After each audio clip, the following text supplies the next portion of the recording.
장해찬, 김남국, 여러분 아실지 모르겠지만 이 두 분 다 뉴스파이터 패널분들 이 출신들인데 아니 하실 말씀 있으면 뉴스파이터 나와서 하시지 뭘 대결을 벌이신다 그래요, 창민 변호사님. 그러게 말입니다. 김남국 무소속 의원은요, 김성원 국민의힘 의원과 함께 장해찬 청년 최고위원을 허위사실 적시에 의한 명예훼손으로 고소했다라고 밝혔습니다.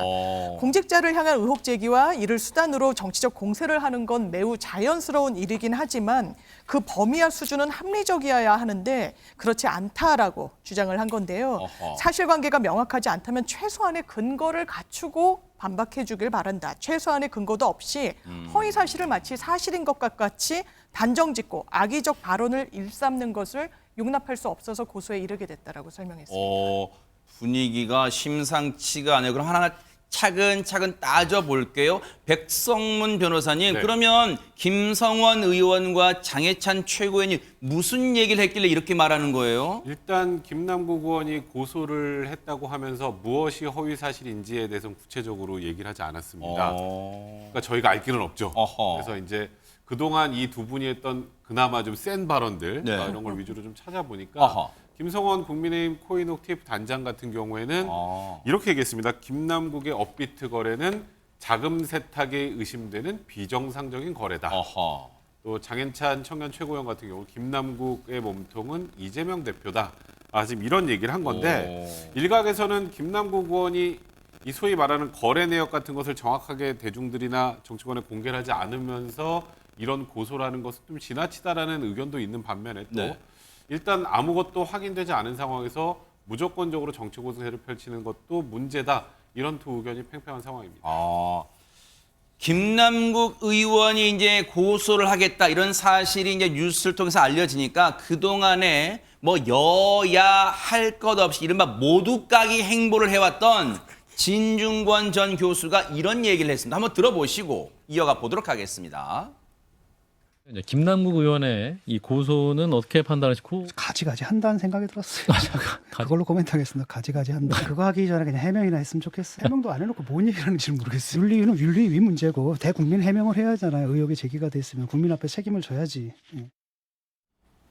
네, 그냥 한마디로 정리를 했네요. 가지가지 한다 뭐 하는데 안진용 기자님, 그러면 이 고소에 대해서 당사자인 두 사람 중에 뭐 장해찬 최고위원이 뭐 입장을 냈다 이런 얘기도 들려요. 네, 어제 고소 소식이 전해지자마자 마치 기다렸다는 듯이 여러 차례 입장을 냈습니다. 일단 국회의원이 이해 충돌과 부정부패 의혹으로 국민적 공분을 샀음에도 불구하고 네. 법적 조치를 대응하는 것은 부끄러움을 모르는 행위라고 꼬집었고요. 이태원 참사 질의나 장관 청문회 도중에 코인을 거래한 것처럼 혹시 고소장을 작성하는 중에도 코인 거래 안 했는지 궁금하다. 상임위와 본회의는 나오지 못하고 무노동 세비를 받으면서 고소장을 작성한 시간은 있었는가라고 되물었고요. 네. 오늘도 글을 올렸습니다. 오늘 주된 내용은 토론으로 시시비비를 가리자는 거였는데 네. 그렇게 억울하면 당당하게 토론해서 국민들의 판단을 구하자.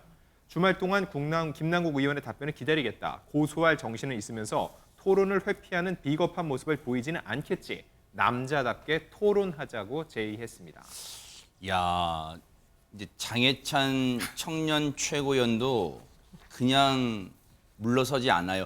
우리가 보통 일반적으로 누가 당신 고소할까 그러면 상당히 위축되기 마련이잖아요. 근데 지금 장해찬 최고위원 물러서지 않아요. 심지어 오늘 MBN의 아침엔 매일경제에 출연했어요. 공교롭게도. 거기서도 자신의 1대1 맞짱 토론 제안을 받아들이지 않으면 추가적으로 이런 조치에 나서겠다. 이런 얘기했어요. 한번 들어보시고 이어가 보도록 하겠습니다. 그래서 제가 오늘 아침에 1대1 공개 토론을 제안했습니다. 그렇게 억울하면 네. 저랑 네. 언제 어디서든 뭐 김남국 의원이 좋아하는 열린공감TV나 더 탐사에도 제가 갈 테니까 네. 1대1 공개 토론 하자. 뭐가 그렇게 억울하고 네. 제가 제기했던 의혹들이 뭐가 사실이 아닌지 한번 국민 앞에서 밝혀보자라고 제안을 했는데 네. 주말 동안 기다려보고 김남국 의원이 응답하지 않으면 네. 제가 무고죄로 법적 대응을 할 겁니다. 김남국 의원의 입장에 결정적인 게 빠져 있어요. 뭐가요? 대체 뭐가 허위인지를 한 번도 언급하지 않아요. 어떤 내용으로 고소를 했는지 몰라요. 알 수가 없어요.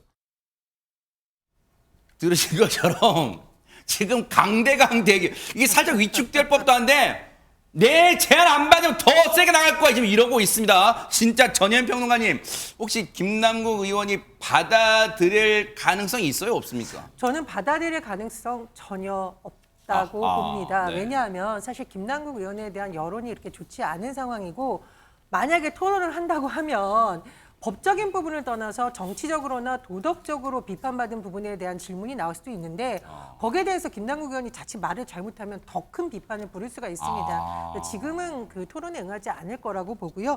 다만 왜 이렇게 고소전까지 가게 됐을까 생각을 해보면 네. 자기가 이제 어떤 상임위 관련해서 지금 의혹이 제기된 부분이나 이런 부분은 본인이 인정한 부분도 있어요. 그래서 뭐 윤리적으로 책임이 지거나 정치인으로서의 책임지는 것에 대해서는 큰 이견이 없을 것 같은데 다만 뭐 일각에서 제기되는 뭐 자금 세탁이라던가 대선 관련한 여러 가지 이제 의혹들도 일각에서 제기되고 있잖아요. 근데 이 부분은 도덕적 윤리적 책임이라기보다는 수사와 관련된 불법성 여부이거든요. 내가 그런 것까지는 아니다. 굉장히 억울하다. 그런 건 차라리 수사를 통해서 명명백백하게 밝혀달라. 이런 좀 본인의 입장을 밝히기 위해서 이렇게 고소까지 한 게 아닌가. 그런 좀 추측이 예, 됩니다. 근데 다만 이제 좀 아쉬운 건 김남국 의원이 이제 이 코인 논란이 터졌을 때 그때 이제 모든 걸 상세하게 당에 제출하고 그걸 통해서 확인을 하겠다고 얘기를 하셨었는데 이제 탈당을 하면서 그게 무산됐고 사실 국민들은 김남국 의원이 어떤 방식으로 어떻게 코인 거래를 했는지는 뉴스를 통해서밖에 보지 못합니다. 그러니까 뉴스에서도 그렇고 여당에서도 그렇고 일단 의혹 제기를 계속 하는데 일단 본인이 뭔가 진위를 이렇게 다 밝혀놓고 그에 대해서 지금 뭐 장해찬 최고나 혹은 또 다른 이제 여당 의원들이 허위 사실 얘기한다면 그때는 법적 대응을 하는 게 맞는데 네. 일단 본인이 다 내놓지 않은 상태에서 법적 대응을 하는 게 다소 지금 좀 지나치지 않나라는 저는 개인적으로 좀 생각을 합니다. 근데요 그런 얘기가 있더라고요. 하재근 평론가님 두 사람의 글쎄 이게 악연이라면 악연일까요? 막 설전으로 맞붙은 게 이번이 처음이 아니라면서요? 네, 지난 5월 달에 그때 8일에도 장해찬 최고위원이 이렇게 얘기를 했었거든요. 김남국 의원의 갑툭튀 9억 원은 어디에서 왔습니까? 9억을 투자했는데 예금에 그대로 9억이 남는 현대판 오병이어의 기적. 우리 국민들에게도 그 비법 좀 알려주시라. 오병이어. 이렇게 얘기를 했었습니다. 네. 그러니까 김남국 의원이 진짜 우리 예찬이만큼은 이 정도 산수는 해야 하는 것 아닌가? 이러니 준석이가 포기하지. 오. 이렇게 독설로 응수했었거든요. 야, 네. 그러니까 장해찬 최고위원이 거기에 대해서 또 김남국 의원님 여당 최고위원 이름 막 부를 정도로 당황하신 것 같은데 울지 말고 천천히 대답하시라. 시간 충분히 드리겠다. 야. 이렇게 응수한 적도 있습니다. 이게 이 표현은 점잖은 듯하지만 지금 거기에 상당히 가시가 돋친 설전을 지금 주고받은 거예요. 두 사람의 서로 도발했던 모습도 한번 보시고 이어가 보도록 하겠습니다. 어디서 이상한 소리가 자꾸 들리는데 김남국 의원 코인 받는 소리 같은데? 하루가 지나면 60억, 86억, 100억 이상으로 불어나는 김남국 의원의 코인 지갑 소리였습니다. 네, 지금까지는 자제해 왔지만 터무니없는 허위 사실 이런 부분에 대해서는 강력하게 싸울 생각입니다. 예. 이때까지 의혹 제기는 이거는 법적 대응해야 되겠는데? 네, 강력하게 법적 대응을 하려고 합니다. 예. 야, 지금 긴장감이 지금 고조되고 있는 이제 주말 사이 어찌 될지 모르겠어요. 주말 사이에 조금 사그라들지 아니면 진짜 일전불사할지 한번 볼 텐데 지금요 장유 변호사님, 네. 김남국 의원 관련해서는 뭐 앞으로 검찰 수사가 진행될 가능성도 있지만 지금 그보다 앞서서 국회 윤리특위가 지금 뭐 걸려 있잖아요. 그렇죠. 국회 윤리특위에 제소가 된 상황이고요. 거기서 논의가 진행되고 있습니다. 국회 윤리특위 윤리심사자문위원회의 의견을 청취하도록 되어 있기 때문에 국회법에 따르면요. 네. 이 윤리특위의 자문위원회는 다음 회의에서 김남국 의원을 불러 소명을 직접 듣기로 결정을 했다고 합니다. 그 회의가 열리는 일시가 바로 다음 주 금요일 16일 저녁 7시이기 때문에요. 어허. 아마 이 자리에 김남국 의원이 출석할 가능성이 높게 점쳐지고 있습니다. 관련해서 김남국 의원 얘기 들어보시고 이어가 보도록 하겠습니다. 의원님 혹시 오늘 무슨 일로 오신 거예요? 그 윤리특위나 자문이 출석하실 예정이세요? 네, 그 윤리특별위원회에서 결정한 절차에 따라서 성실하게 소명을 할 계획입니다. 네, 의원님 혹시 뭐 자진 사퇴하시거나 이럴 의견은 여기까지는 말씀드릴게요. 네.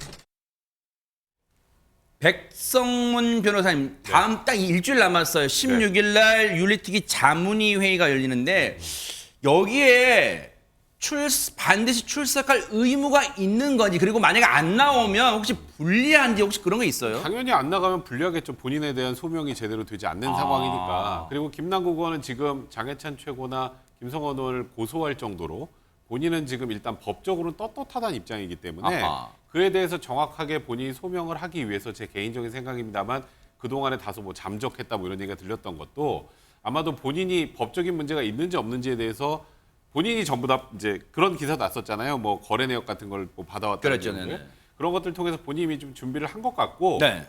어찌 보면 약간 기다리고 있는 것 같습니다. 그 부분에 대해서. 근데 다만 이제 김남국 의원 같은 경우는 이 코인 거래 불법성 여부보다 뭐 상임위에서 코인 거래를 했던 부분, 이런 부분들에 대한 문제 제기들 국민들이 굉장히 많단 말이죠. 그런 부분들을 대하는 자세가 좀 낮았으면, 본인이 좀 그런 부분들에 더 낮은 자세로 대응을 한다면 좀 국민들이 어느 정도 다소 이해해 줄 가능성이 있는데, 나는 잘못 없고 당당하다는 이미지를 너무 대외적으로 비치는 건 그리 옳아 보이진 않습니다. 어쨌거나 다음 주에 윤리특위 자문위가 예정돼 있고, 그러면 그 주에 아마 뉴스가 이게 뒤덮을 것 같기도 해요. 한동안 이달 6월엔 좀 이어질 것 같다, 이런 생각 해봅니다. 뉴스파이터 따라붙어 보도록 하겠습니다. 보고 계십니까? 대박 사건. 네, 안녕하십니까? 김명준입니다. 여러분과 함께하는 뉴스파이터. 다양한 소식과 뉴스를 보고 싶으시면 화면 오른쪽을 꾹 눌러 구독해 주시길 바랍니다. TV로도 유튜브로도 여러분께 한 발 더 다가가겠습니다. MBN 뉴스와 뉴스파이터를 사랑해 주셔서 고맙습니다.